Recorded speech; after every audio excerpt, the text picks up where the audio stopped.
तो पिछली क्लास में हम बात कर रहे थे इफेक्ट ऑफ टेम्परेचर, हमने देखा था, हमने अरेनियस इक्वेशन देखी थी। अरेनियस इक्वेशन में हमने बात कर ली थी कि हमारा टेम्परेचर के साथ क्या रिलेशन आया था, हमारा रेट कांस्टेंट का ln k2 by k1 equal to E A by R 1/T1 minus 1/T2। और हमने इसकी यूनिट भी देख ली थी कि किसमें क्या रखना है, ठीक है, ई ए और आर वाली। और हमने ये बात निकाल ली थी मैथमेटिकली कि अगर हम टेम्परेचर बढ़ाएंगे तो के बढ़ेगा, यानी कि on increasing temperature the value of rate constant will increase. और रेट कांस्टेंट बढ़ेगा वैल्यू, यानी कि रेट ऑफ द रिएक्शन भी बढ़ेगा, क्योंकि rate is directly proportional to rate constant, ठीक है। और हमें पता है कि एक रिएक्शन अगर होनी है, अगर रिएक्टेंट पार्टिकल्स को आपको प्रोडक्ट में कन्वर्ट होना है, तो उनकी kinetic energy greater than equal to activation energy होनी चाहिए, ठीक है। तो इसके बाद हमने देखा कि अगर हम टेम्परेचर बढ़ाएंगे तो काइनेटिक एनर्जी सभी पार्टिकल की बढ़ेगी, ये तो बेसिक बात है, हमें समझ में आती है, ठीक है। और तो अगर काइनेटिक एनर्जी सभी पार्टिकल की बढ़ेगी तो ज़्यादा नंबर ऑफ रिएक्टेंट पार्टिकल ऐसे होंगे जिनकी काइनेटिक एनर्जी एक्टिवेशन एनर्जी से ज़्यादा हो जाएगी, क्योंकि काइनेटिक एनर्जी सभी पार्टिकल की बढ़ गई। तो एक्टिवेशन एनर्जी जो कि कांस्टेंट है, क्योंकि वो तो प्रॉपर्टी है रिएक्शन का, तो टेम्परेचर बढ़ने पे उसमें तो चेंज नहीं आया। तो सपोज 100 जूल थी, तो काइनेटिक एनर्जी सभी पार्टिकल की बढ़ गई, तो 100 जूल 100, तो पार्टिकल सभी पार्टिकल की अगर काइनेटिक एनर्जी बढ़ गई तो ऐसे भी तो होंगे जिनकी एनर्जी 100 जूल से कम थी, अब वो 100 जूल या 100 जूल से ज़्यादा हो जाएगी। तो यानी कि नंबर ऑफ पार्टिकल ऐसे बढ़ जाएंगे जिनकी काइनेटिक एनर्जी ग्रेटर होगी, greater than equal to activation energy होगी। और ऐसा होगा तो यानी कि more number of reactant particle convert हो रहे होंगे प्रोडक्ट में पर यूनिट टाइम। और अगर ऐसा है तो हमारा रेट क्या हो जाएगा, रेट ज़्यादा हो जाएगा, रेट भी बढ़ जाएगा, ठीक है। इतनी बात हमें समझ आ गई थी, ठीक है। इतनी बात अगर हमें समझ में आ गई थी तो अब हम आगे बढ़ें, ठीक है। इस इसके बाद हमने मैक्सवेल डिस्ट्रीब्यूशन कर्व से भी इसे एक्सप्लेन करने की कोशिश करी थी, यहीं पे हम बात कर रहे थे, यहीं पे हमारी लास्ट क्लास रुक गई थी, ठीक है। तो मैक्सवेल डिस्ट्रीब्यूशन से हमने देखा था कि नंबर ऑफ पार्टिकल और अगर हम काइनेटिक एनर्जी के बीच में ग्राफ प्लॉट करें, तो पहले अगर एक T1 टेम्परेचर पे प्लॉट करें काइनेटिक एनर्जी, तो एक मिनिमम से मैक्सिमम तक वेरी करती है, ठीक है। तो T1 टेम्परेचर पे ये ग्राफ इस तरह का ग्राफ आया था, तो अपने गैसीय स्टेट में इतना आप लोगों ने पढ़ा ही है, ठीक है। इसके बाद जब हमने टेम्परेचर बढ़ाया, यानी कि टेम्परेचर बढ़ा के T2 करा, तो टेम्परेचर बढ़ा के T2 करा तो सभी पार्टिकल की काइनेटिक एनर्जी बढ़ जाएगी, यानी कि मिनिमम वाले की भी बढ़ जाएगी और मैक्सिमम वाले की भी बढ़ जाएगी, ठीक है। लेकिन लेकिन नंबर ऑफ पार्टिकल जिनकी मैक्सिमम काइनेटिक एनर्जी है वो क्या कर जाएगी, घट जाएगी। क्यों घटेगी, क्योंकि देखो एरिया अंडर द कर्व हमें क्या देता है, area under the curve graph हमें देता है नंबर ऑफ पार्टिकल, और नंबर ऑफ पार्टिकल तो क्या फिक्स है, तो नंबर ऑफ पार्टिकल फिक्स है। तो अगर ग्राफ ब्रॉड हो गया, अगर तो मतलब एरिया अंडर द कर्व इसका जितना आएगा दूसरे वाले का, तो पहले वाले का जितना आया और दूसरे वाले का जितना है वो बराबर होने चाहिए, क्योंकि एरिया अंडर द कर्व हमें नंबर ऑफ पार्टिकल देता है।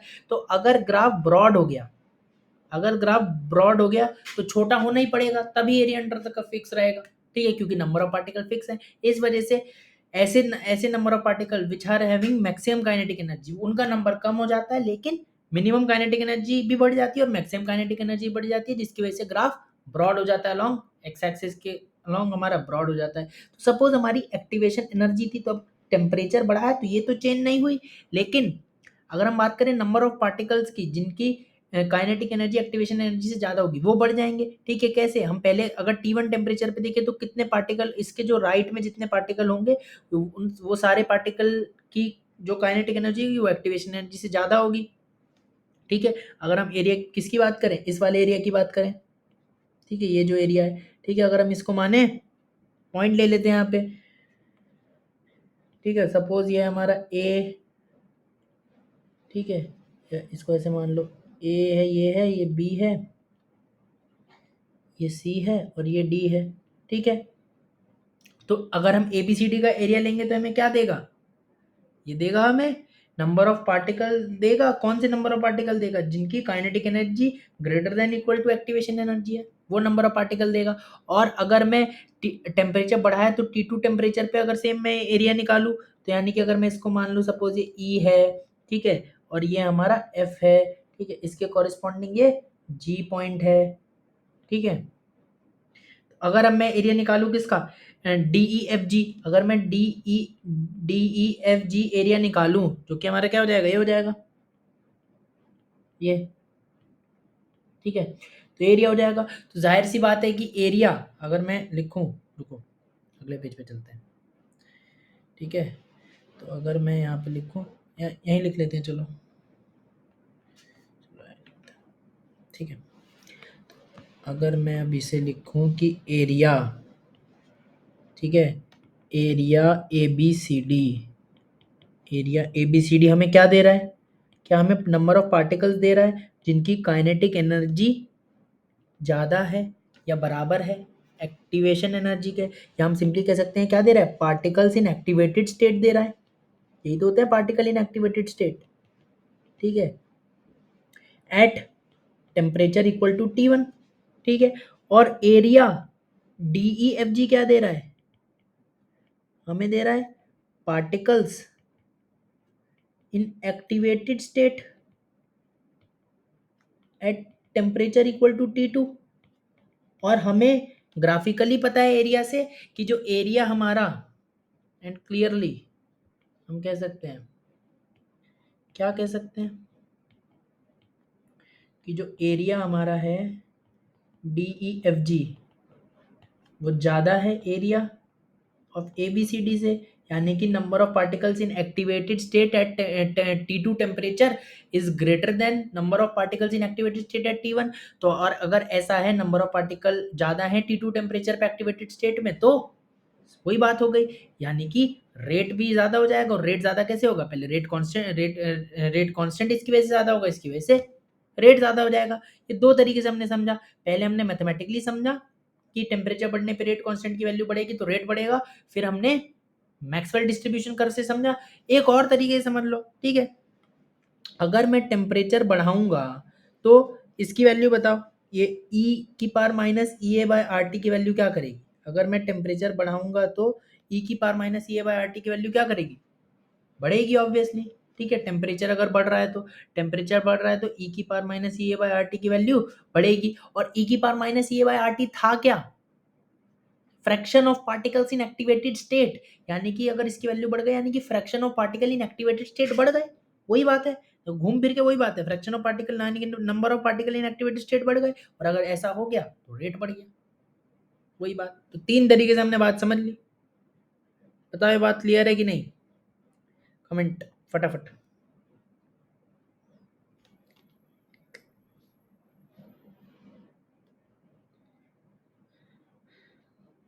बताओ, ये बात क्लियर है कि नहीं।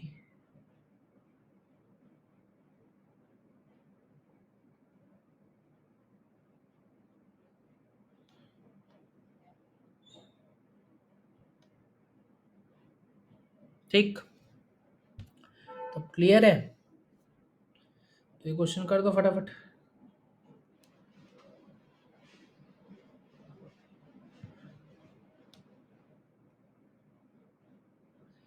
जल्दी बताओ आंसर फटाफट।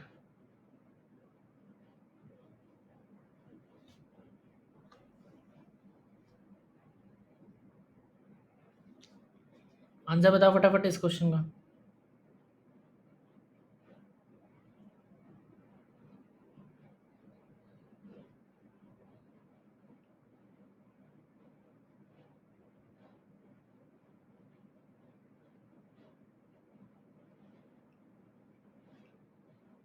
जल्दी फटाफट,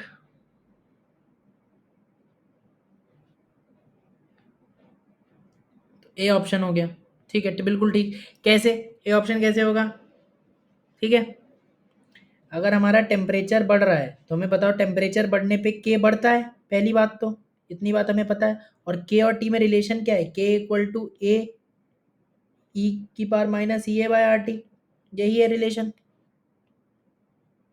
यही है रिलेशन। और टेम्परेचर बढ़ने पे के की वैल्यू बढ़ रही है, लेकिन क्या ये लीनियरली बढ़ रही है, नहीं, नॉन लीनियर नहीं बढ़ रही है। तो अगर नॉन लीनियर नहीं बढ़ रही है तो कौन सा ऑप्शन होगा, देखो अगर सी और डी में क्या है, सी और डी में तो टेम्परेचर बढ़ने पे के की वैल्यू घट रही है, तो सी और डी तो ऑप्शन हो ही नहीं सकते, कोई चांस ही नहीं है। और ए में बी में क्या लीनियरली बढ़ रही है, तो ये भी नहीं हो सकता, और ए ही है क्या जिसमें बढ़ रही है और नॉन लीनियर नहीं बढ़ रही है, ए ऑप्शन हो जाएगा, ठीक है, एकदम सिंपल तरीका। क्वेश्चन आया हुआ है जेई 2010 में।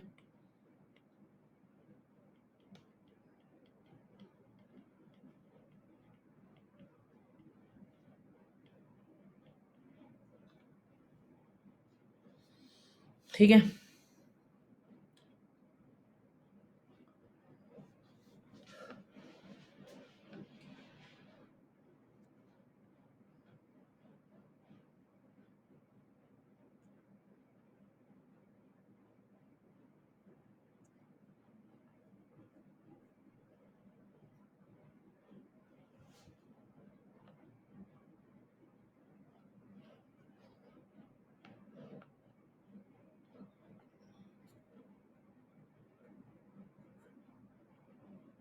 ये क्वेश्चन करो।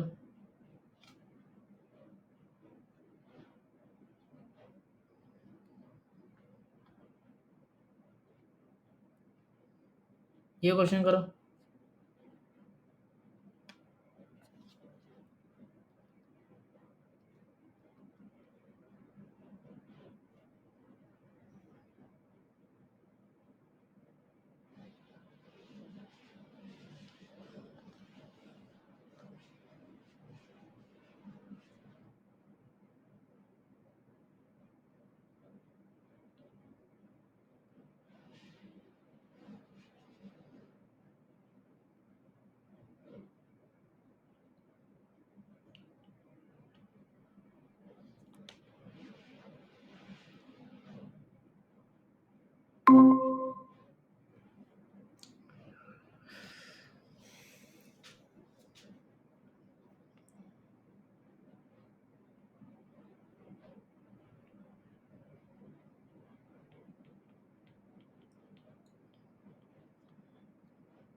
जेई मेन 2013 का मस्त क्वेश्चन, आसान क्वेश्चन एकदम, कर दो फटाफट।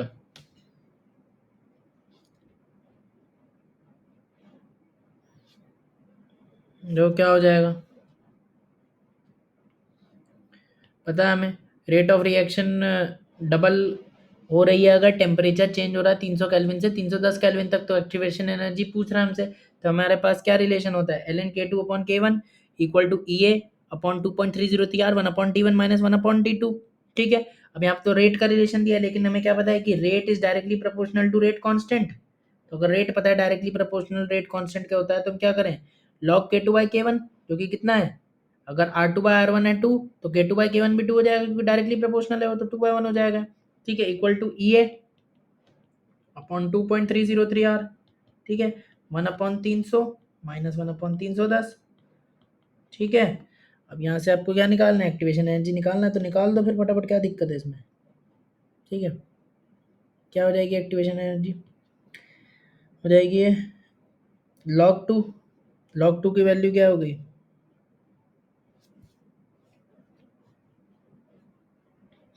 ठीक है, लॉग टू इंटू 2.303 आपका क्या हो जाएगा, सीधा 0.693 हो जाएगा, 0.301 है, 0.301 इंटू 2.303 0.693 हो जाएगा, इंटू आर। अब आर की वैल्यू क्या डालेंगे, 8.314 लेंगे।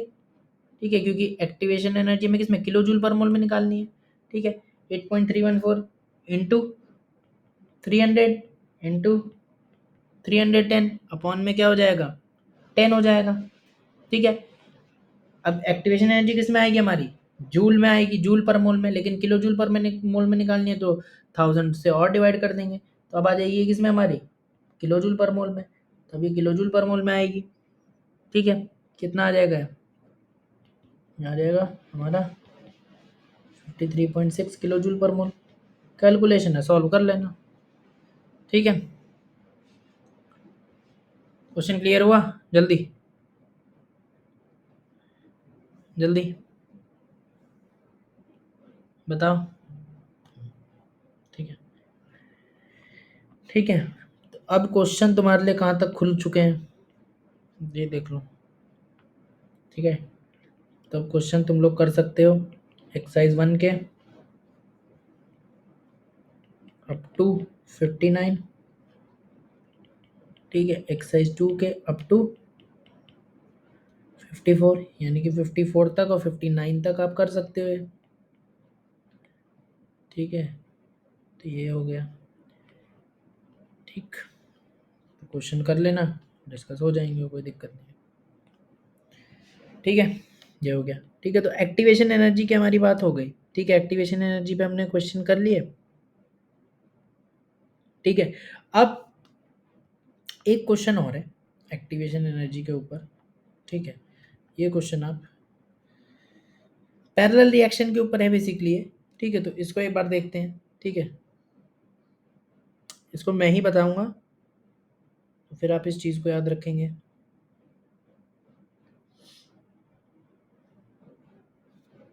ठीक है, तो क्या कह रहा है, फॉर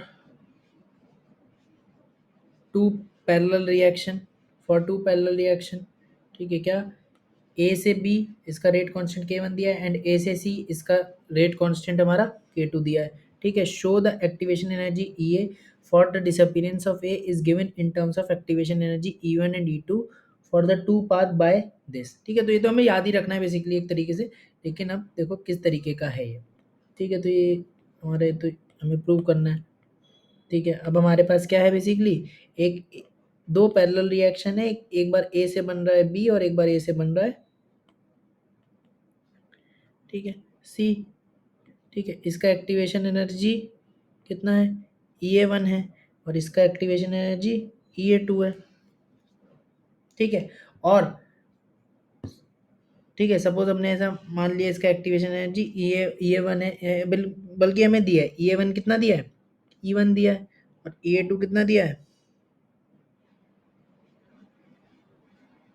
E2 दिया है, ठीक है। तो इसकी एक्टिवेशन एनर्जी हमें दी है, ठीक है। तो अब अगर हमें ये दी है और हमें क्या पता है, पैरेलल रिएक्शन के लिए अगर हमारा जो के नेट होता है, के नेट होता है वो कितना होता है, K1 प्लस K2 होता है, ठीक है। ये हम देख चुके हैं, ठीक है। पैरेलल रिएक्शन के लिए जो हमारा के नेट होता है वो कितना होता है, K1 प्लस K2 होता है, ठीक है। अब अगर ये हमारे क्या रेट कांस्टेंट है, ठीक है, रेट कांस्टेंट है, तो रेट कांस्टेंट को हम क्या अलग अलग रेट कांस्टेंट के लिए हम क्या लगा सकते हैं, अरेनियस इक्वेशन लगा सकते हैं, ठीक है। अरेनियस इक्वेशन लगा देंगे तो क्या हो जाएगा, K net equal to A net E की power minus E A net, ठीक है, E A net upon R T. ऐसे K1 के लिए लिखोगे, K1 के लिए क्या लिखोगे, A1 ई की पावर माइनस E A1, और E A1 कितना दिया है, E1 दिया है, bye R T, plus K2 के लिए लिखोगे, अब K2 को क्या लिखोगे, A2 ई की power minus E2 by R T, ठीक है।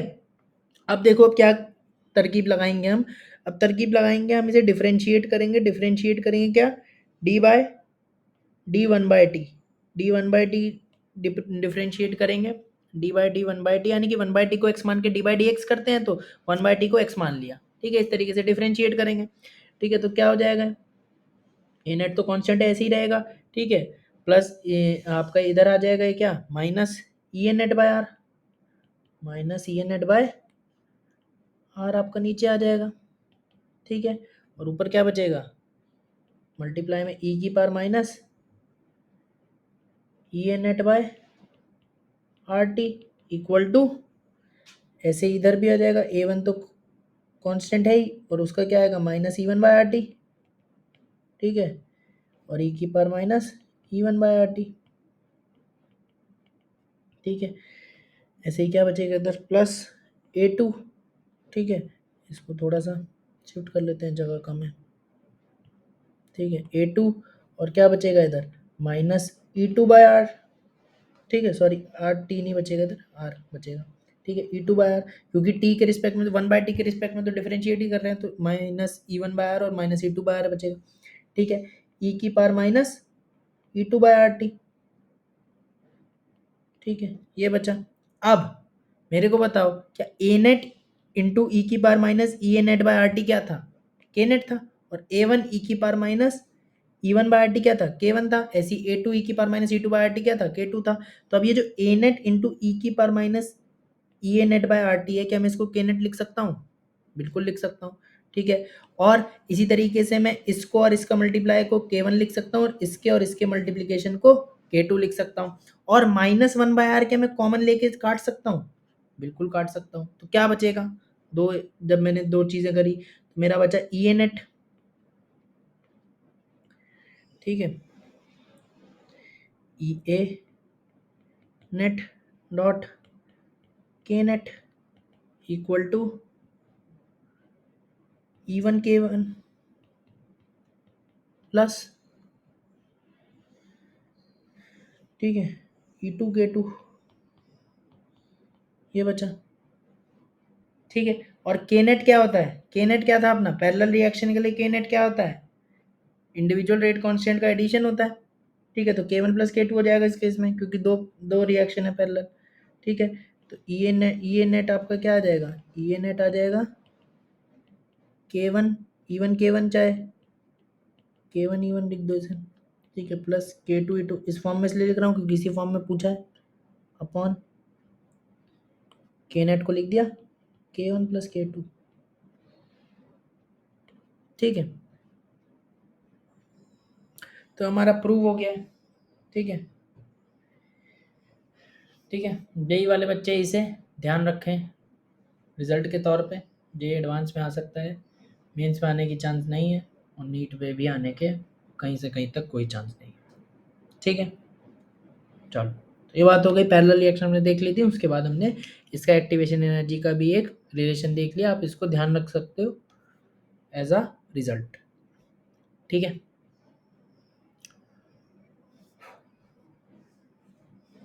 अब बात करते हैं आगे, ठीक है। तो अब हमारी एक्टिवेशन एनर्जी पे क्वेश्चन पूरे हो गए, ठीक है। एक क्वेश्चन और है, ठीक है, ये भी कर दो, ये भी कर दो फटाफट, ठीक है, ये भी कर दो, हमारे पूरे क्वेश्चन हो जाएंगे।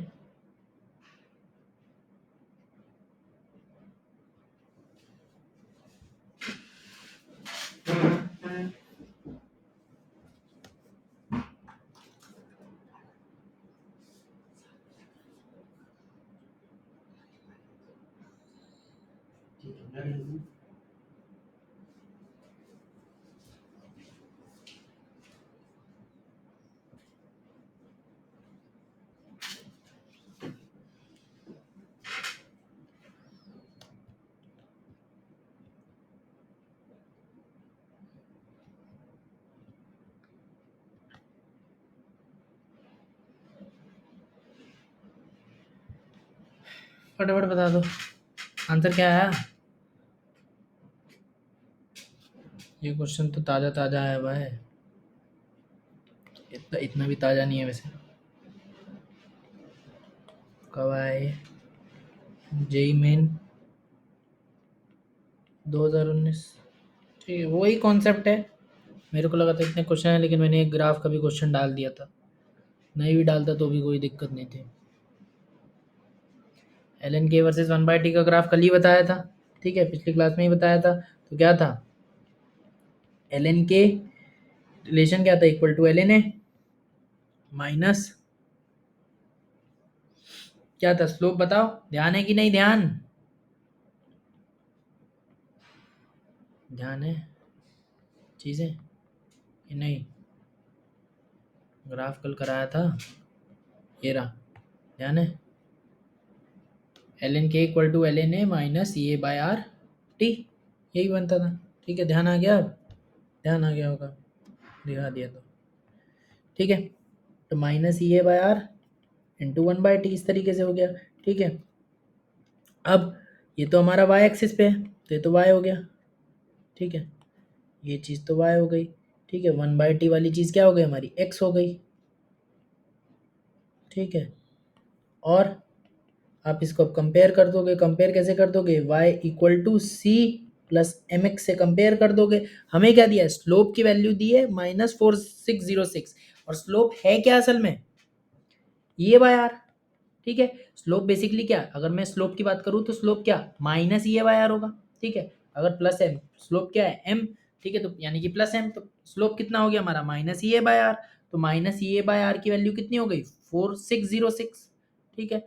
तो minus E A by R को आप लिख सकते हो, minus E A by R equal to minus 4606, ठीक है, माइनस से माइनस कैंसिल आउट हो जाएगा, ठीक है। अब आपसे क्या पूछ रहा है, आपसे पूछ रहा है कि अगर rate constant of this reaction at 400 kelvin is इतना, ठीक है, then rate constant at 500 kelvin. तो अब आपको पता है ना कि क्या ln k2 बाई k1 वाला लगेगा, बोलो, ठीक है। या फिर आप सिंपली 2 बार लगा सकते हो, दोनों तरीके से कैसे भी कर लो, ठीक है। तो पहले कितना था आपका 400 केल्विन पे रेट कांस्टेंट कितना कह रहा है आपका 10⁻⁵, तो ln 10⁻⁵ equal to ln a minus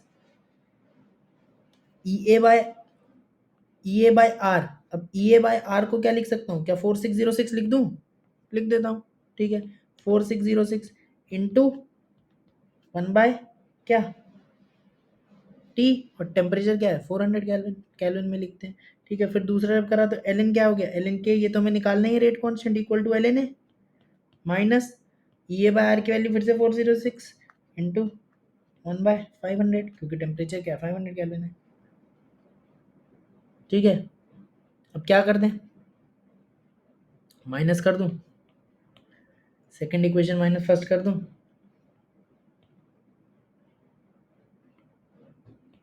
चलो अगले पे करते हैं, ठीक है। तो अगर ये मेरी हो गई फर्स्ट इक्वेशन, ठीक है, 2 बार वही तो लगाई जो ग्राफ वाली इक्वेशन से, ग्राफ से इक्वेशन जो मिली वही हमने 2 बार लगाई, अरेनियस इक्वेशन का एल में तो है, ठीक है। तो सेकंड माइनस फर्स्ट कर दिया, तो अगर मैं सेकंड माइनस फर्स्ट कर दूंगा तो क्या बचेगा, ठीक है, L N K minus L N 10⁻⁵, L N A निपट जाएगा, 4606 कॉमन आ जाएगा, अपॉन इधर क्या बचेगा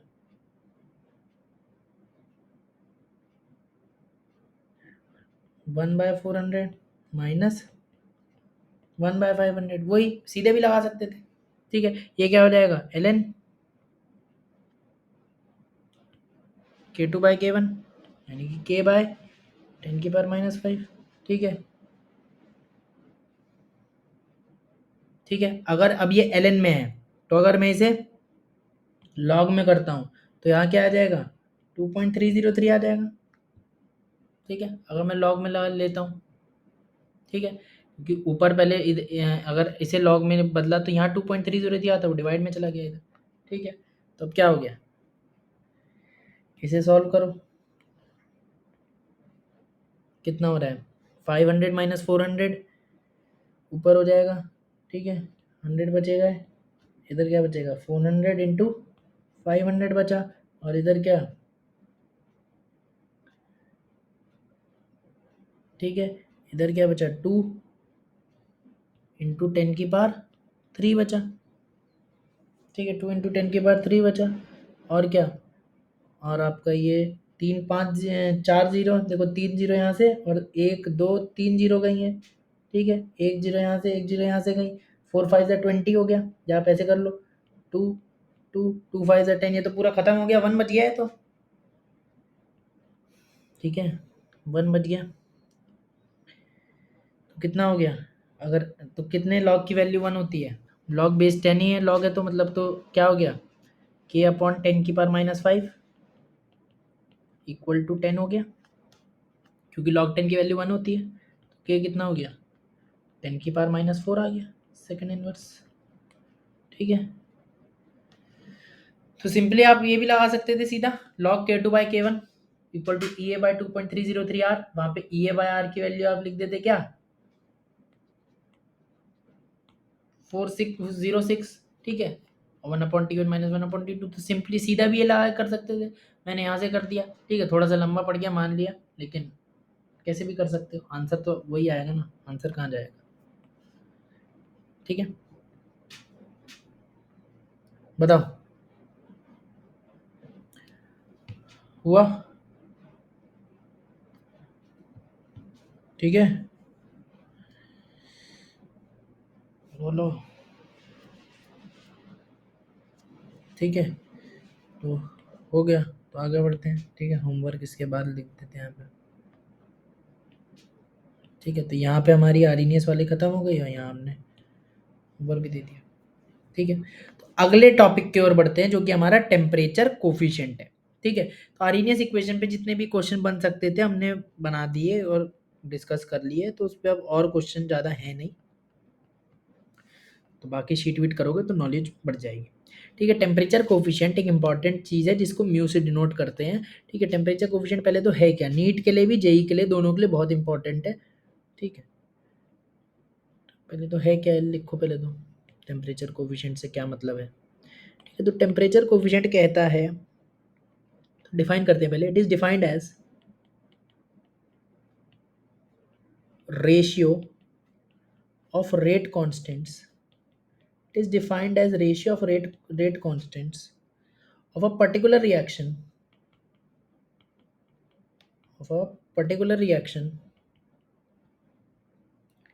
at two different temperatures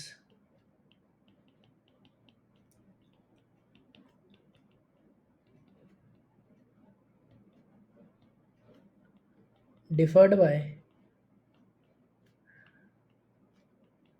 10 Kelvin।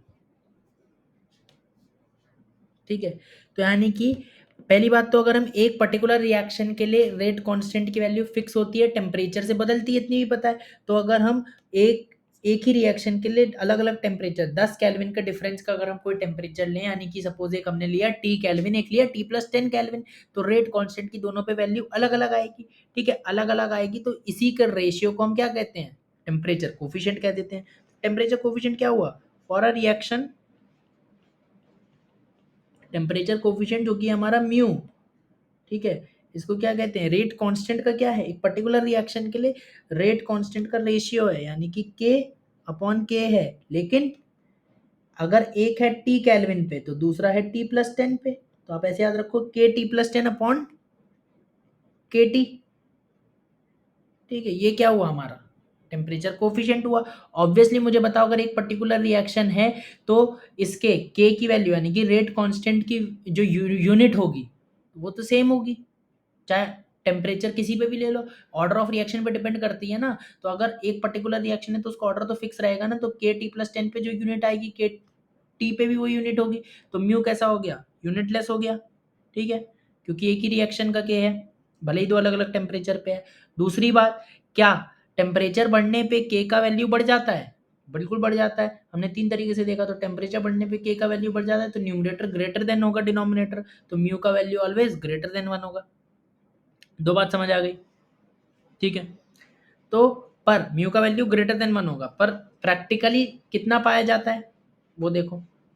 तो जनरली जो म्यू का वैल्यू पाया जाता है वो कितना पाया जाता है, जो पाया गया है इनफैक्ट वो है कि 2 से 3 के बीच का पाया गया है। जनरली 1 से ज़्यादा होता है, ये बात तो पक्की है मैथमेटिकली, लेकिन जो प्रैक्टिकली पाया गया है वो 2 से 3 के बीच का पाया गया जनरली।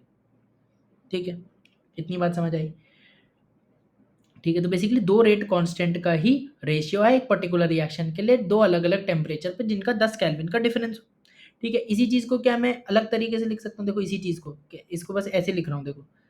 सो क्या मैं इसको ऐसे लिख सकता हूँ, K T+10 equal to mu times K at T kelvin.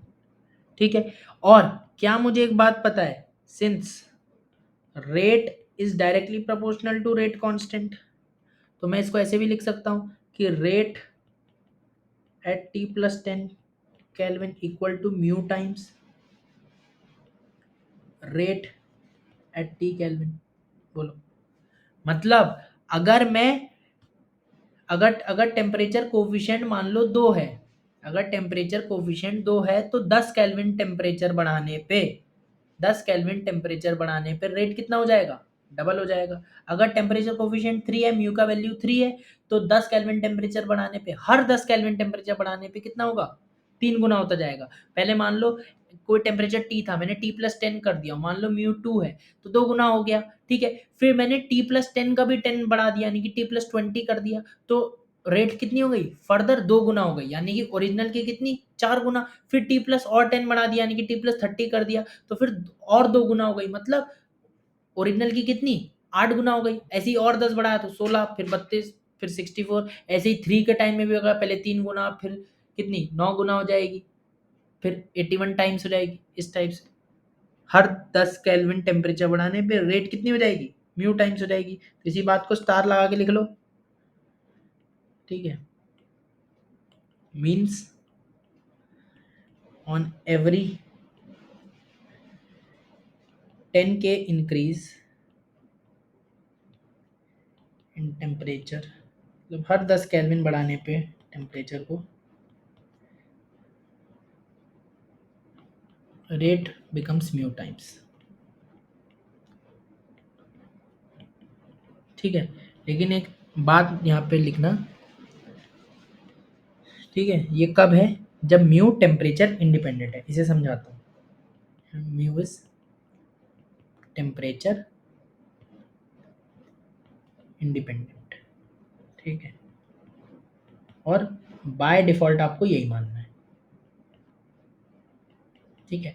वास्तविकता में क्या होता है, जो ये म्यू होता है टेम्परेचर कोफिशिएंट, ये भी टेम्परेचर डिपेंडेंट होता है, ठीक है, ये भी टेम्परेचर डिपेंडेंट होता है। तो उस केस में हम अलग तरीके से सॉल्व करेंगे, बताऊं कैसे सॉल्व करेंगे। लेकिन मान लो अगर म्यू टेम्परेचर इंडिपेंडेंट है, जो कि मेजॉरिटी क्वेश्चन में होता है, जैसे कि उसने म्यू बोल दिया कि म्यू है 2, यानी कि टेम्परेचर कोफिशिएंट 2 है, यानी कि 2 क्या है, कांस्टेंट वैल्यू है, यानी कि टेम्परेचर पर डिपेंड तो नहीं करी उसने, सीधा दे दी, जब 2 2 दे दी म्यू की वैल्यू। तो अगर 2 है तो आप तब ये चीज लगा लोगे कि हर 10 केल्विन बढ़ने पर रेट कितनी हो जाएगी, म्यू टाइम्स हो जाएगी। जब उसने बाय डिफॉल्ट या कुछ नहीं बोला हो, या बाय डिफॉल्ट उसने म्यू की कोई वैल्यू दे दी हो, सपोज 2 3 कुछ दे दी हो, ठीक है। अगर टेम्परेचर डिपेंडेंट है म्यू, तब कैसे करेंगे, तब आप कैसे निकालोगे के और रेट कितने टाइम होगा, तो आप कर ही रहे थे ना।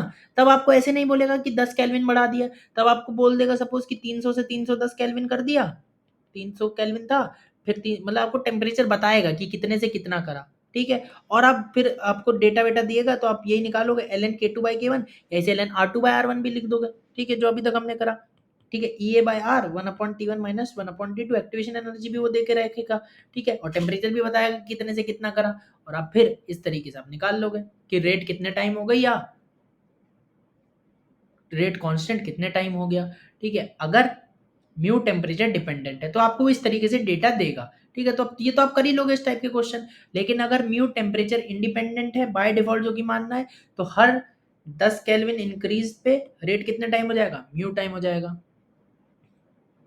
ठीक है। म्यू क्या है, temperature coefficient, it is the ratio of rates constant for a particular reaction, यानी कि के टी प्लस 10 अपॉन के टी, ठीक है, ठीक है। और यही चीज आपका के लिए, के साथ साथ रेट के लिए भी आ जाता है, ठीक है।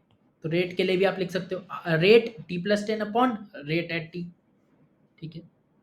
तो पता ही है रेट कांस्टेंट हमारा उसके प्रोपोर्शनल होता है, रेट सॉरी रेट जो है, रेट कांस्टेंट या प्रोपोर्शनल होता है।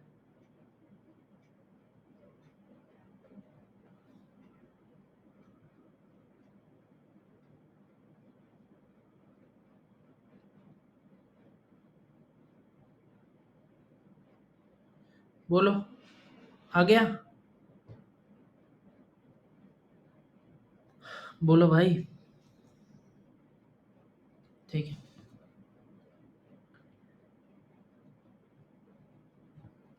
तो क्वेश्चन कर दो, ठीक है। ए आई ट्रिपल ई का ये क्वेश्चन है 2003 का, कर दो इसे फटाफट, सिंपल क्वेश्चन है।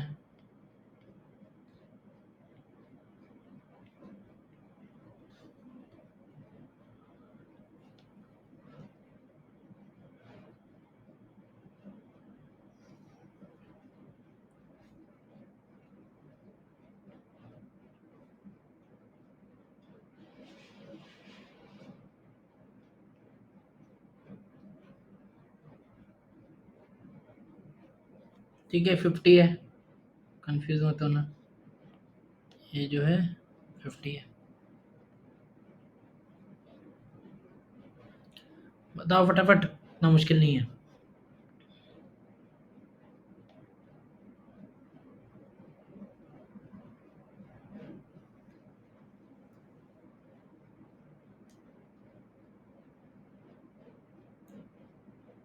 ठीक है, बिल्कुल ठीक, 32 टाइम्स, बिल्कुल ठीक। कैसे, ठीक है। पहले तो मुझे बताओ, rate of a chemical reaction है डबल्स, यानी कि रेट कितना हो रहा है, डबल हो रहा है for every 10 degree rise of temperature, 10 degree centigrade. अच्छा, 10 डिग्री सेल्सियस राइज है तो केल्विन में कितना हुआ, 10 डिग्री सेल्सियस राइज है तो केल्विन में कितना हुआ, बताओ, सबका रिस्पॉन्स चाहिए मुझे, कितना हुआ केल्विन में rise.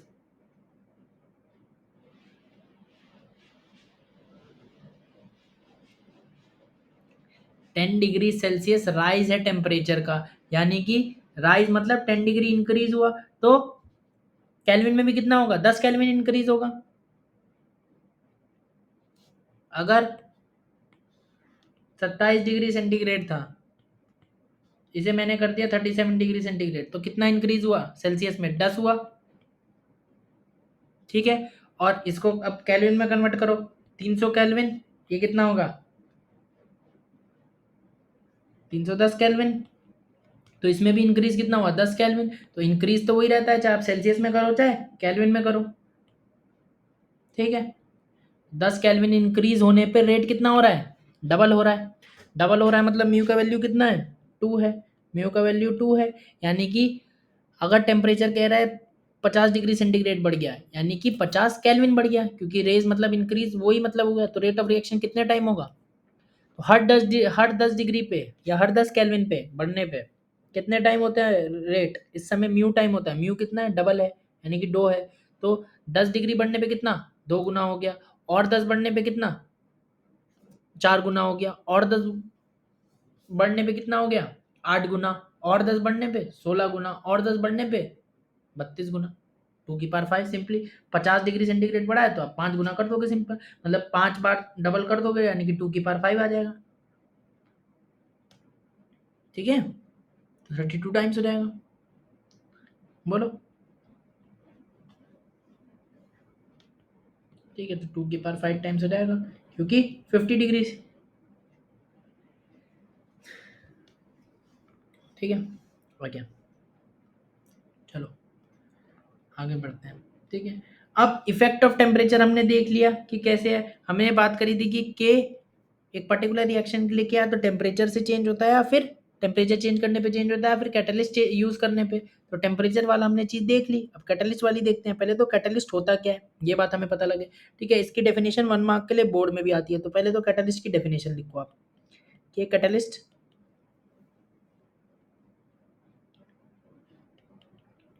is a substance which increases the rate of a chemical reaction. A catalyst is a substance which increases the rate of a chemical reaction. ठीक है, इतनी बात तो ध्यान नहीं होती है, लेकिन आगे की बात भी, विदाउट बीइंग कंज्यूम्ड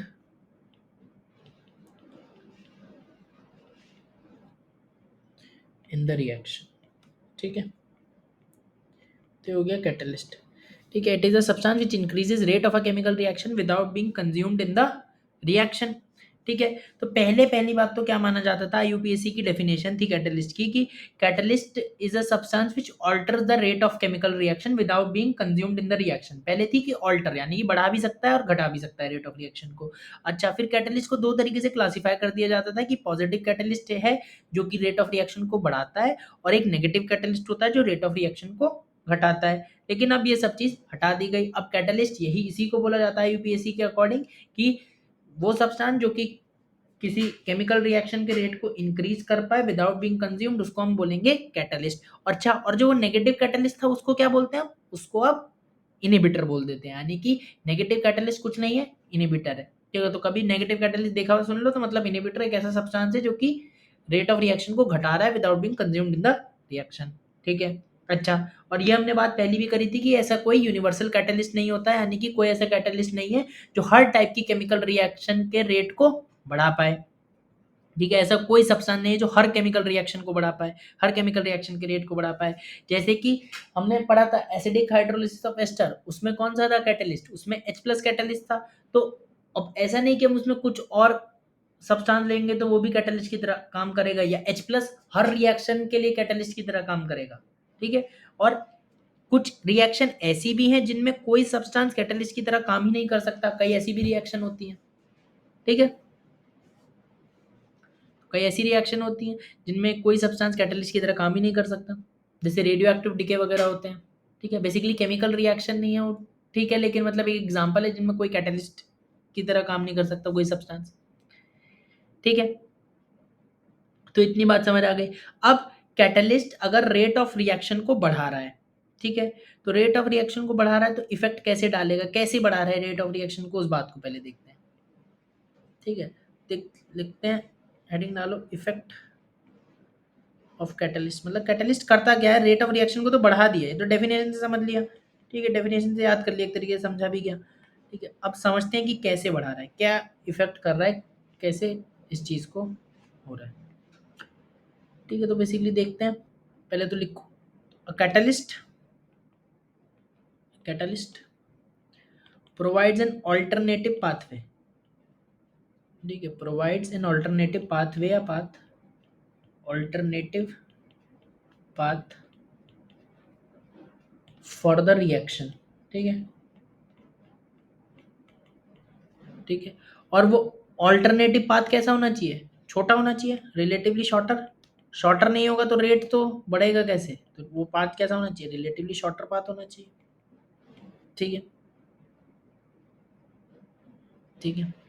और वो शॉर्टर पाथ जो होगा ना, उसमें क्या होगी, it will have the lower value of threshold energy, ठीक है। अभी सब समझेंगे कैसे, जो थ्रेशोल्ड एनर्जी उसकी वैल्यू क्या होगी, कम होगी, यानी कि ईटीएच जो था उसकी वैल्यू कम होगी, ऐसा पाथ प्रोवाइड करेगा। अच्छा, पहली बात मुझे बताओ, क्या कैटलिस्ट यूज करने से रिएक्टेंट और प्रोडक्ट बदल जाएंगे, क्या रिएक्टेंट और प्रोडक्ट बदल जाएंगे, ऑब्वियसली नहीं बदलेंगे, रिएक्टेंट और प्रोडक्ट तो वही रहेंगे, और उनकी जो पोटेंशियल एनर्जी थी रिएक्टेंट और प्रोडक्ट की, वो भी वही रहेगी, उनमें भी कोई चेंज नहीं आएगा, ठीक है। तो कैटलिस्ट यूज करने से रिएक्टेंट और प्रोडक्ट में कोई चेंज नहीं आएगा। तो अगर मैं पाथवे कौन सा है, पाथ अगर मैं बात करूं तो ये वही पाथवे है जो हमने पढ़े नहीं थे, कि ये क्या है, ये रिएक्टेंट है, ये प्रोडक्ट है, सपोज ये बेसलाइन है, ठीक है, ठीक है, सपोज ये बेसलाइन है, ठीक है, ये रिएक्टेंट था, ये प्रोडक्ट था, कैसे ट्रांजिशन स्टेट के थ्रू जा रहे थे, रिएक्टेंट प्रोडक्ट में कन्वर्ट हो रहा था, ठीक है, रिएक्टेंट प्रोडक्ट में कन्वर्ट हो रहा था वाया ट्रांजिशन स्टेट, ठीक है। ये क्या चीज थी हमारी, ये थी एक्टिवेशन एनर्जी, और ये पूरी क्या थी, ये पूरी थी हमारी थ्रेशोल्ड एनर्जी ईटीएच, ठीक है।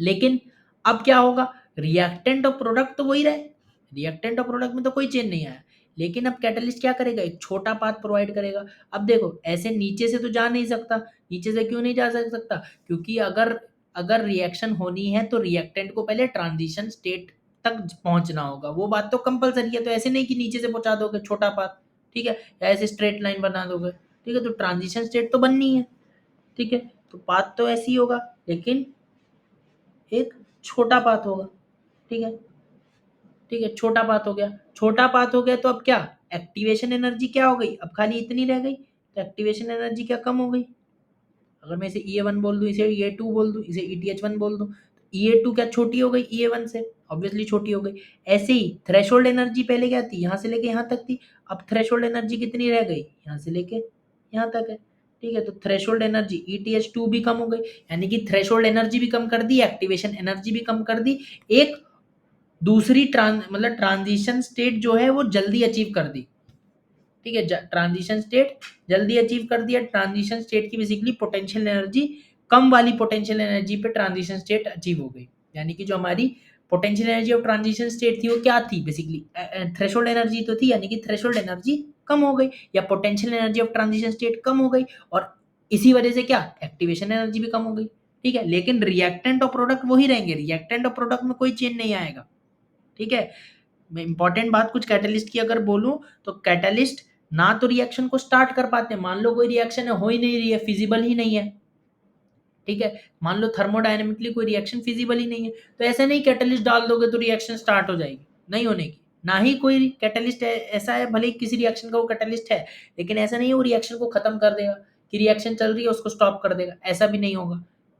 और ना ही एक्सटेंट ऑफ रिएक्शन को चेंज करेंगे। एक्सटेंट ऑफ रिएक्शन क्या होता है, मान लो कोई रिएक्शन, कोई रिएक्टेंट था जो प्रोडक्ट में 60% कन्वर्ट हो रहा था, सिर्फ 60% कन्वर्ट हो पा रहा था, लेकिन कैटलिस्ट ऐसा नहीं होगा कि अब कैटलिस्ट यूज कर दिया तो 60 की जगह 100% कन्वर्ट होने लगेगा, ऐसा नहीं होगा, 60% ही कन्वर्ट होगा, खाली क्या चेंज होगा, रेट ऑफ रिएक्शन चेंज हो जाएगा, रेट ऑफ रिएक्शन इंक्रीज हो जाएगा। कैटलिस्ट का सिर्फ काम है रेट ऑफ रिएक्शन बढ़ाना, ना तो रिएक्टेंट को चेंज करेगा, ना प्रोडक्ट को, ना ही रिएक्शन को स्टार्ट करेगा, ना रिएक्शन को खत्म करेगा, बस स्पीड ऑफ रिएक्शन को बढ़ा देगा। ये कैटलिस्ट की कुछ इंपॉर्टेंट बातें हैं जो केमिकल इक्विलिब्रियम में भी पढ़ते हैं, ठीक है। बाकी ट्रांजिशन स्टेट की पोटेंशियल एनर्जी कम कर दी, थ्रेशोल्ड एनर्जी कम हो गई, एक्टिवेशन एनर्जी कम हो गई। ये ऑल्टरनेटिव पाथवे प्रोवाइड करा कैटलिस्ट ने, ठीक है। तो अब इसको तो अच्छे से बनाएंगे, अभी पहले बातें लिख लेते हैं, ठीक है। पहले बताओ समझ आया कि नहीं आया, मैं दोबारा दिखाता हूँ, बताओ समझ आया कि नहीं आया।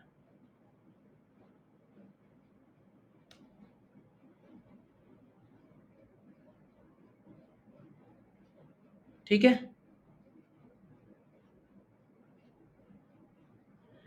अब तो अब लिखते हैं, ठीक है, इसको भी अच्छे से बनाएंगे। तो क्या लिखें, means the activation energy of the catalysed path, catalysed path मतलब इसमें कैटलिस्ट यूज करा है, ठीक है, is lesser than of uncatalysed path. ये तो अभी देखा, उसी बात को बस लिख रहे हैं।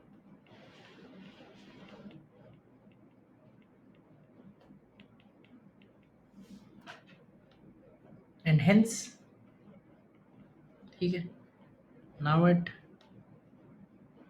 सेम टेम्परेचर, ठीक है, ठीक है, अगर टेम्परेचर सेम है, ठीक है,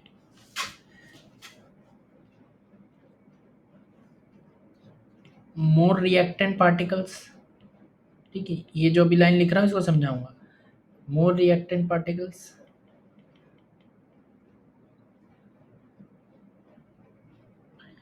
क्रॉसेस थ्रेशोल्ड बैरियर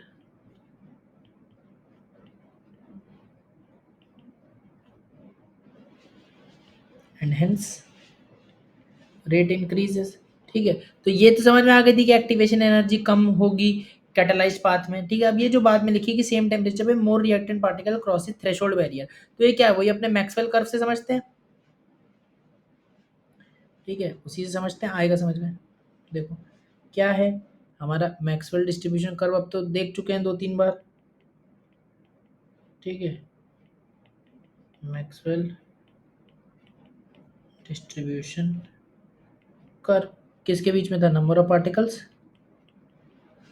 और काइनेटिक एनर्जी में, ठीक है।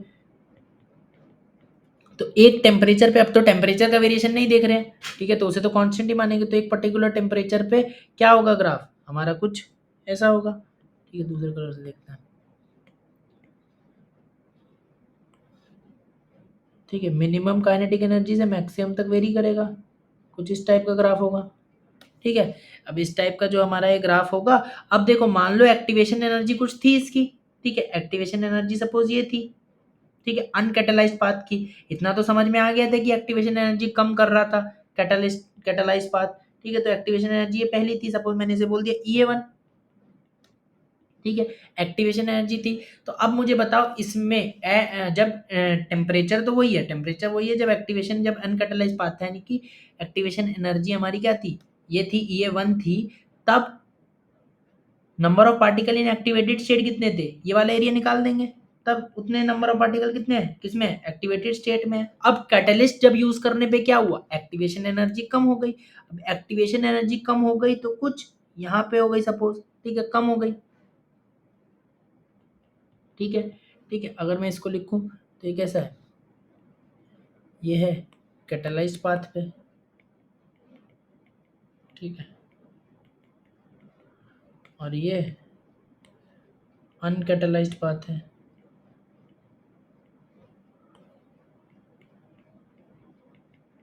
ठीक।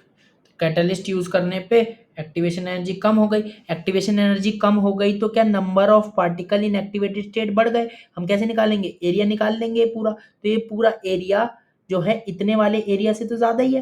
तो इतने वाले एरिया से अगर ज्यादा, अगर मैं इसे ब्लू से ही बना दूं, ये वाला एरिया सपोज है, ठीक है, तो इस एरिया में यहाँ क्या आ गए, number of particle in activated state आ गए without the use of catalyst, और number of particles in activated state with use of catalyst कितने हो गए, ये पूरा, इसको ऐसे बनाते हैं, ठीक है, ये पूरे हो गए, ये पूरे। तो जाहिर सी बात है जो कैटलिस्ट यूज करने पे जो नंबर ऑफ पार्टिकल्स होंगे वो ज्यादा ही आएंगे, क्योंकि दूसरा वाला एरिया ज्यादा है। तो अगर ऐसा है कैटलिस्ट यूज करने पे number of particle in activated state ज्यादा है, मतलब क्या मतलब है कि ऐसे पार्टिकल की संख्या ज्यादा है जिनकी काइनेटिक एनर्जी एक्टिवेशन एनर्जी से ज्यादा है। तो यानी कि थ्रेशोल्ड को, यानी कि थ्रेशोल्ड एनर्जी का जो बैरियर है वो उसको आसानी से क्रॉस कर लेंगे। आसानी से क्रॉस कर लेंगे तो प्रोडक्ट में कन्वर्ट हो जाएंगे, और प्रोडक्ट में कन्वर्ट होने लगेंगे ज्यादा पार्टिकल, तो उसका रेट बढ़ जाएगा। बोलो, बताओ ये बात समझ आई कि नहीं आई? बताओ।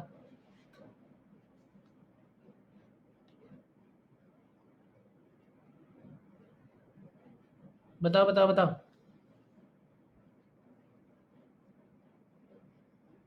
रिस्पॉन्स करो।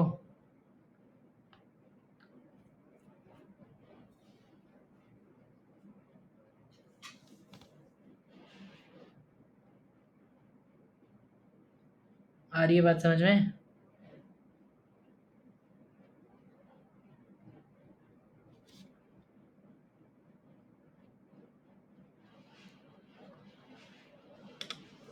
तो वैसी बात है।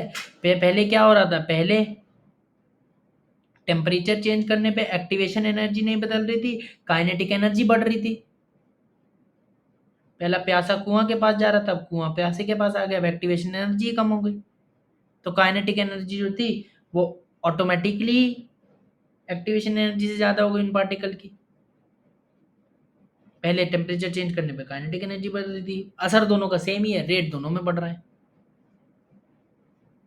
बोलो।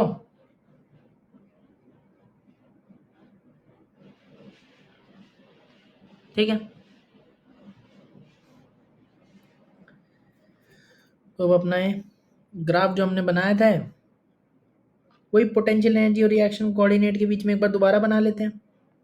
ठीक है, अब थोड़ा अच्छे से बना लेते हैं, अब तो बात समझ आएगा ही, तो रिकैप ही हो जाएगा एक तरीके से। ठीक है।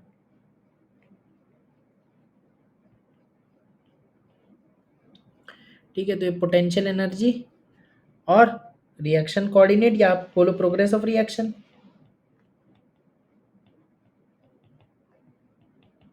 ठीक है, तो हमें पता है कि रिएक्टेंट होंगे और प्रोडक्ट होंगे। ठीक है, सपोज ये रिएक्टेंट है, ये प्रोडक्ट है।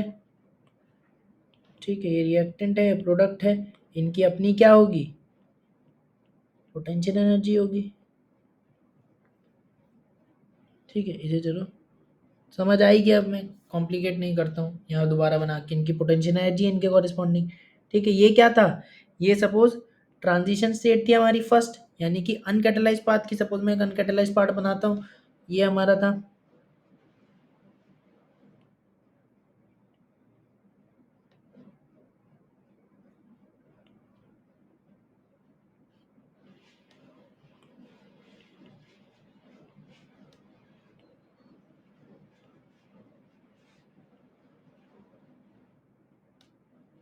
हाँ, बढ़िया सा नहीं बन रहा। ठीक है, सपोज ये हमारी अनकैटलाइज पाथ था हमारा। ठीक है, अनकैटलाइज पाथ था। तो अब कैटलाइज पाथ, जब हम कैटलिस्ट यूज करेंगे, अपॉन यूजेज ऑफ कैटलिस्ट क्या होगा, ट्रांजिशन स्टेट क्या करेगी, कुछ नीचे आ जाएगी उसकी पोटेंशियल एनर्जी। ठीक है, और पोटेंशियल एनर्जी जब उसकी कम हो गई, तो अब हमारा नया पाथ बनेगा। रिएक्टेंट और प्रोडक्ट वही रहेंगे, उनकी पोटेंशियल एनर्जी वही रहेगी, उनमें कोई बदलाव नहीं आने वाला। ठीक है, बस क्या होगा, हमारा ट्रांजिशन स्टेट बेसिकली चेंज हो जाएगा, उसकी पोटेंशियल एनर्जी चेंज हो जाएगी। ठीक है, तो ये हो गया। अब देखो, पहले हमारी एक्टिवेशन एनर्जी कितनी थी, ये थी।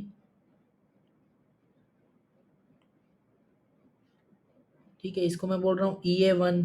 और थ्रेशोल्ड एनर्जी कितनी थी, ये थी। ठीक है, इसको मैं बोल रहा हूँ ETH1। ठीक है, अब क्या हो गया,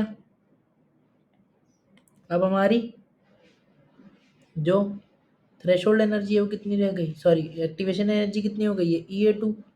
ठीक है, और ऑब्वियसली EA2 छोटा है EA1 से, ठीक है। ऐसे ही मैं बात करूं किसकी,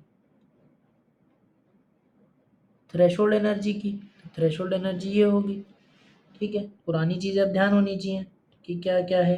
तो ETH2 भी छोटा है तो थ्रेशोल्ड एनर्जी भी कम हो गई, एक्टिवेशन एनर्जी भी कम हो गई, potential energy of transition state भी कम हो गई क्योंकि थ्रेशोल्ड एनर्जी के बराबर ही होती है, ठीक है। और लेकिन रिएक्टेंट प्रोडक्ट वही है, उनकी पोटेंशियल एनर्जी में कोई चेंज नहीं आया, उनकी पोटेंशियल एनर्जी में कोई चेंज नहीं आया। तो मेरे को एक बात बताओ, डेल्टा एच क्या होता है? Basically energy, potential energy of product minus potential energy of reactant, यानी कि जो पोटेंशियल एनर्जी होती है किनकी, रिएक्टेंट और प्रोडक्ट की, इसका डिफरेंस क्या, इनका डिफरेंस अगर ले लें तो हम मैग्नीट्यूड ऑफ डेल्टा एच आ जाता है, ठीक है। तो डेल्टा एच क्या हुआ बेसिकली, इसको यहाँ लिखते हैं, ठीक है। क्या डेल्टा एच यही होगा, ये, ठीक है, डेल्टा एच का मैग्नीट्यूड यही होगा, ठीक है। अब मुझे बताओ कि ये वाला पाथ था हमारा, ये जो था ये था अनकैटलाइज्ड पाथ, ठीक है था।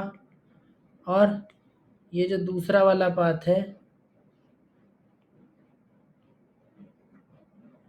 ये है कैटलाइज्ड पाथ। क्या कैटलाइज्ड पाथ हो चाहे अनकैटलाइज्ड पाथ हो, डेल्टा एच तो यही है, क्योंकि पोटेंशियल एनर्जी प्रोडक्ट की भी वही है, रिएक्टेंट की भी वही है। तो क्या कैटलिस्ट यूज करने पे डेल्टा एच चेंज होगा, बोलो, क्या कैटलिस्ट यूज करने पे डेल्टा एच चेंज होगा, हीट ऑफ रिएक्शन या change in enthalpy of reaction में कोई परिवर्तन आएगा, बताओ।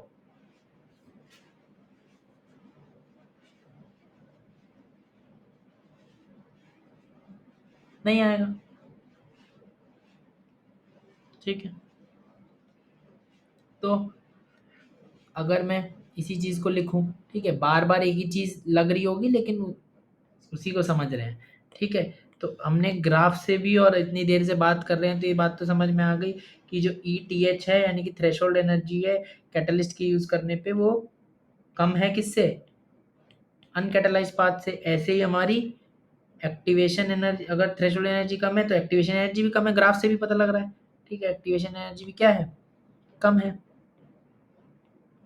EA2 is less than EA1, ठीक है। तो कैटलाइज्ड पाथ की एक्टिवेशन एनर्जी कम है अनकैटलाइज्ड पाथ से।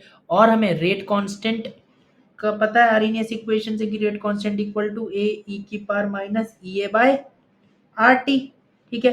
अब टेम्परेचर क्योंकि वही है, टेम्परेचर कांस्टेंट है, तो अगर मैं बात करूं एट कांस्टेंट टेम्परेचर, ठीक है, अगर मैं बात करूं एट कांस्टेंट टेम्परेचर, ठीक है, ठीक है। और क्या कर रहा है, इफ एक्टिवेशन एनर्जी कम हो रही है यूजेज ऑफ कैटलिस्ट पे, जब हम कैटलिस्ट यूज कर रहे हैं तो एक्टिवेशन एनर्जी क्या कर रही है, कम हो रही है। तो के क्या करेगा, के का वैल्यू क्या होगा, बढ़ जाएगा। और के का वैल्यू बढ़ जाएगा तो रेट ऑफ रिएक्शन भी क्या करेगा, बढ़ जाएगा, तो रेट भी बढ़ जाएगा, ठीक है। तो मैथमेटिकली भी समझ आ गया, अगर एक्टिवेशन एनर्जी कम हो रही है तो, और टेम्परेचर कांस्टेंट है तो के का वैल्यू क्या करेगा, बढ़ जाएगा, और के का वैल्यू बढ़ गया मतलब रेट भी बढ़ गया। बताइए, बात क्लियर हुई,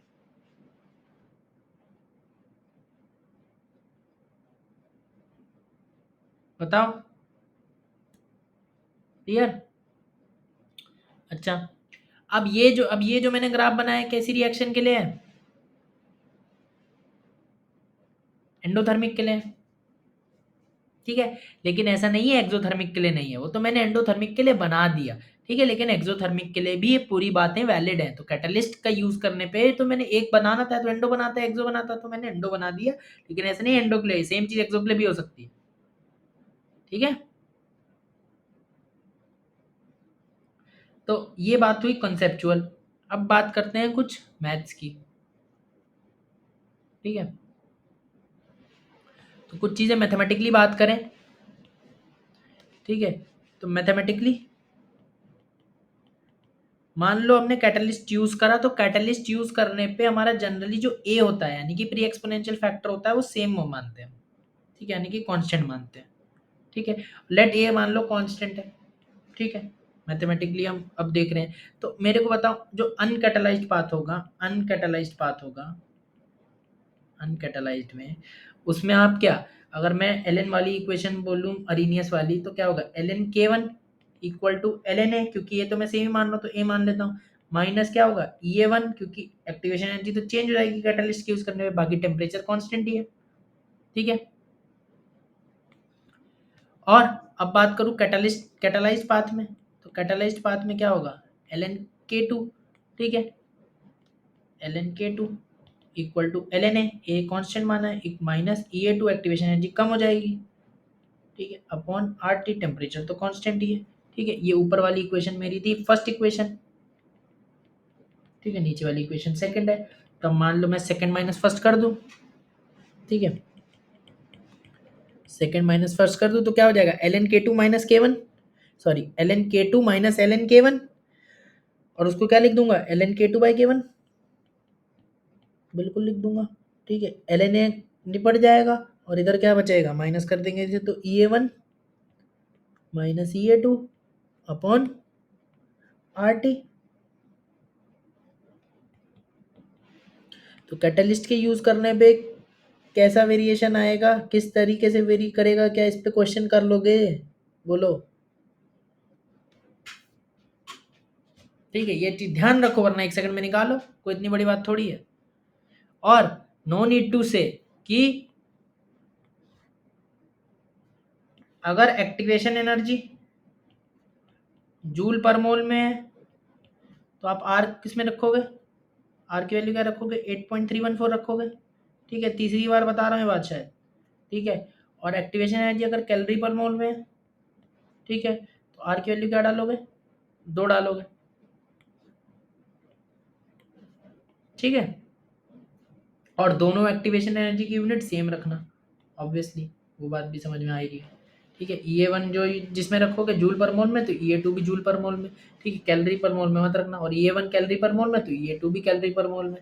ठीक है, और आर की वैल्यू तब क्या रखोगे, 2 रखोगे, और जूल पर मोल में डाली तो आर की वैल्यू 8.314 रखोगे।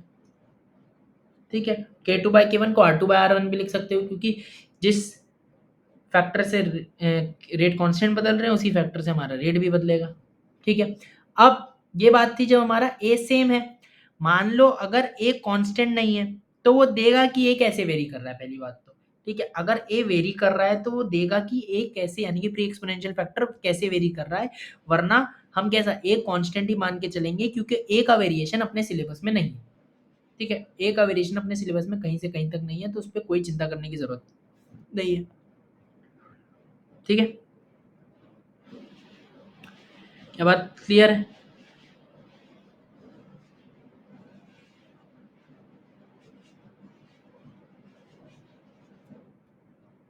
ठीक है, बात क्लियर है, बोलो।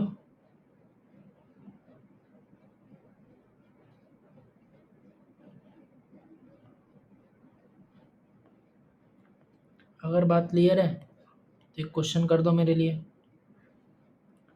क्वेश्चन कर दोगे तो मेरी संतुष्टि हो जाएगी कि तुम्हें बात सच में क्लियर है।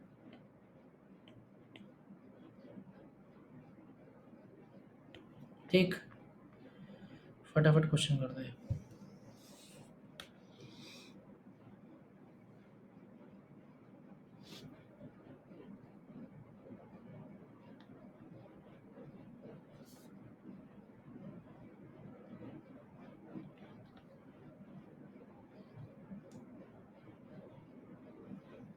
ठीक है, तो देखो सिंपली क्या, अपना जो कैटलिस्ट का भी हमने फॉर्मूला देखा उसी पे हो जाएगा।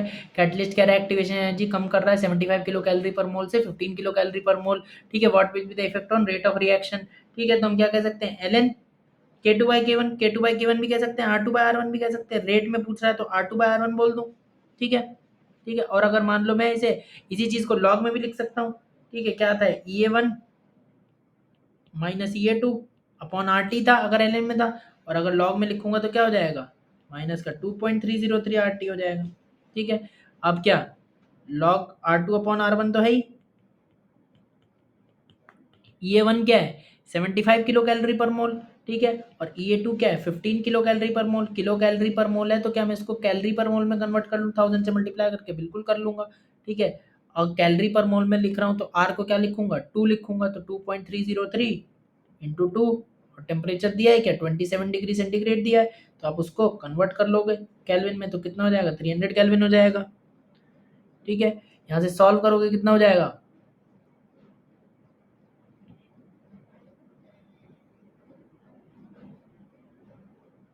ठीक है। बेसिकली क्या हो जाएगा, ये हो जाएगा आपका 100 हो जाएगा, 100 अपॉन 2.303। ठीक है। तो 100 अपॉन 2.303 है तो इसे मैं ln में लिख लूँ, 2.303 को इधर मल्टीप्लाई कर दूंगा, 100 बाय 2.303 है तो 2.303 को फिर से इससे मल्टीप्लाई कर दूंगा तो ln ही हो जाएगा। ठीक है। तो ln में करना ज़्यादा ठीक लग रहा है। ठीक है। तो ln R2 अपॉन R1। ठीक है। तो मैं यहाँ से R2 अपॉन R1 को क्या लिख सकता हूँ, लिख सकता हूँ e की पावर 100, e की पावर 100, और इसी तरीके से R2 क्या लिख दूंगा e की पावर 100 इंटू R1। तो रेट कितने टाइम्स हो गया, e की पावर 100 टाइम्स हो गया। तो यही हमारा आंसर है, कोई ऑप्शन तो है नहीं, इस तरीके से हो जाएगा। बोलो।